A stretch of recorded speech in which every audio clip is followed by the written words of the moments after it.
Okay. Says I'm live. Here I am. I'm back. Welcome back. I'm late. I've been missing.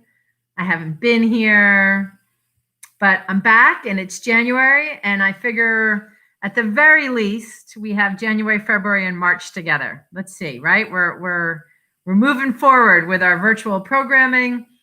And so let me tell you what this one is. Frankenstein Tea, daily short story program for adult listeners. I try to be here. I will be much better. I got a little off track during the holidays.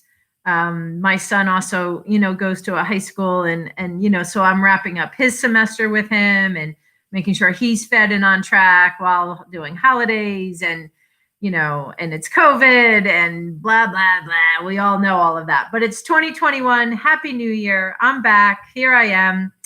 And I'm going to read you a story. You need me? Okay. So first, I'm going to do our little mental health checklist because I want to make sure everybody is starting off 2021 in a good way. And hey, Dad, how are you? Hi, Dad. Happy New Year. So here is, these are just some quick notes that I wrote on a piece of paper. Always, if you find that you need more than this as a reminder for your, for good mental health, please reach out to the Block Island Medical Center or check out blockislandmentalhealth.org. I think that's what it's called. That's the National Alliance on Mental Illness Block Island chapter's website, blockislandmentalhealth.org. I think that's it. Something will come up if you get that far.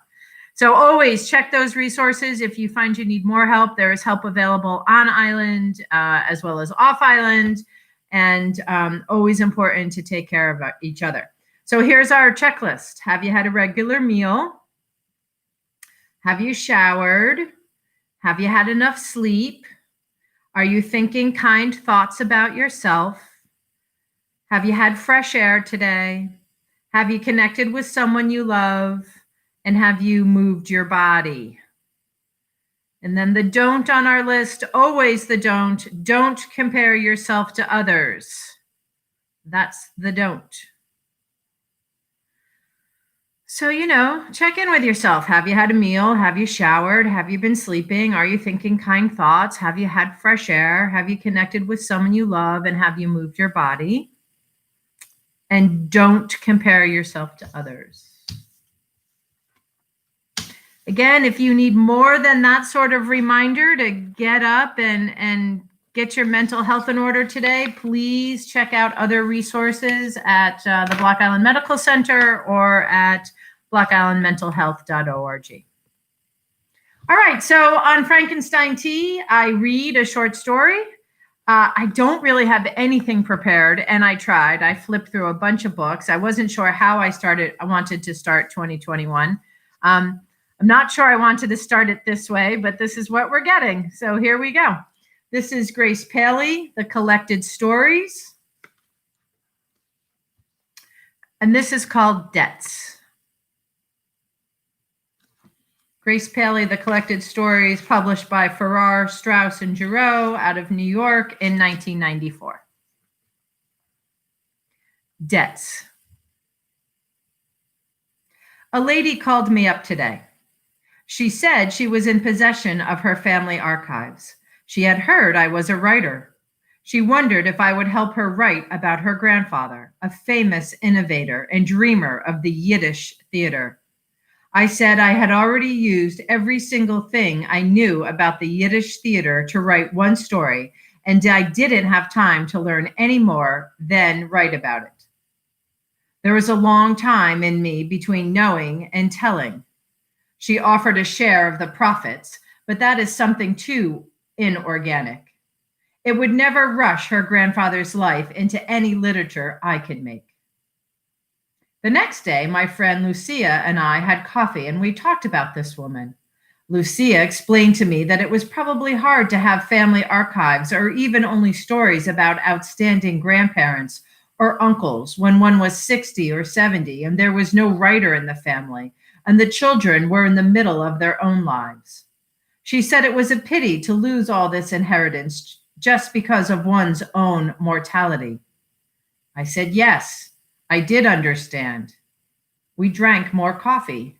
Then I went home. I thought about our conversation. Actually, I owed nothing to the lady who'd called. It was possible that I did owe something to my own family and the families of my friends. That is, to tell their stories as simply as possible, in order, you might say, to save a few lives. Because it was her idea, the first story is Lucia's.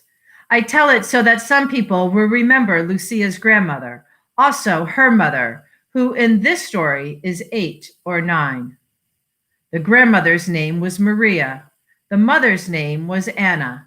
They lived on Mott Street in Manhattan in the early 1900s. Maria was married to a man named Michael. He had worked hard, but had bad luck and awful memories, and driven him to the but bad luck and awful memories had driven him to the hospital for the insane on Welfare Island. Every morning, Anna took the long trip by trolley and train and trolley again to bring him his hot dinner. He could not eat the meals at the hospital. When Anna rode out of the stone streets of Manhattan over the bridge to the countryside of Welfare Island, she was always surprised. She played for a long time on the green banks of the river. She picked wildflowers in the fields, and then she went up to the men's ward. One afternoon, she arrived as usual. Michael felt very weak and asked her to lean on his back and support him while he sat at the edge of the bed eating dinner. She did so, and that is how come, when he fell back and died, it was in her thin little arms that he lay. He was very heavy. She held him so just for a minute or two, then let him fall to the bed. She told an orderly and went home. She didn't cry because she didn't like him. She spoke first to a neighbor, and then together they told her mother. Now this is the main part of the story. The man Michael was not her father. Her father had died when she was little. Maria, with the other small children, had tried to live through the hard times in the best way. She moved in with different, nearly related families in the neighborhood and worked hard helping out in their houses. She worked well, and it happened that she was also known for the fine bread she baked. She would live in a good friend's house for a while, baking magnificent bread. But soon, the husband of the house would say, "Maria bakes wonderful bread. Why can't you learn to bake bread like that?" He would probably then seem to admire her in other ways. Wisely, the wife would ask Maria to please find another home. One day at the spring festival, she met a man named Michael, a relative of friends. They couldn't marry because Michael had a wife in Italy. In order to live with him, Maria explained the following truths to her reasonable head. This man, Michael, was tall with a peculiar scar on his shoulder.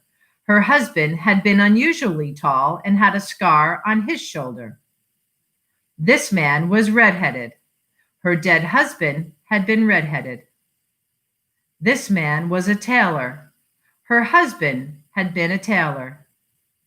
His name was Michael. Her husband had been called Michael. In this way, persuading her own understanding, Maria was able to not live alone at an important time in her life, to have a father for the good of her children's character, a man in her bed for comfort, a husband to serve. Still in all, though he died in her arms, Anna, the child, didn't like him at all. It was a pity, because he had always called her my little one. Every day she had visited him. She had found him in the hallway waiting, or at the edge of his white bed, and she had called out, "Hey, Zio, here's your dinner. Mama sent it. I have to go now."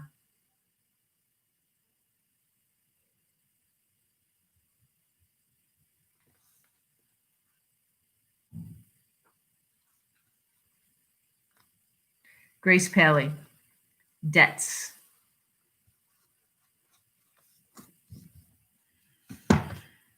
Grace Paley, starting it off on a serious note. First story of 2021. She's tough.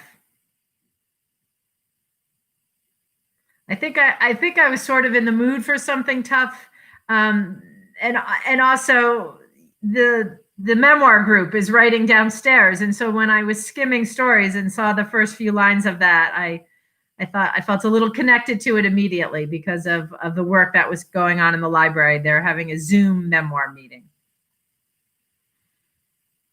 Okay, we're back. See you tomorrow. Have a good afternoon, everybody. Miss you, Dad. Love you. Peace, everyone. Be well.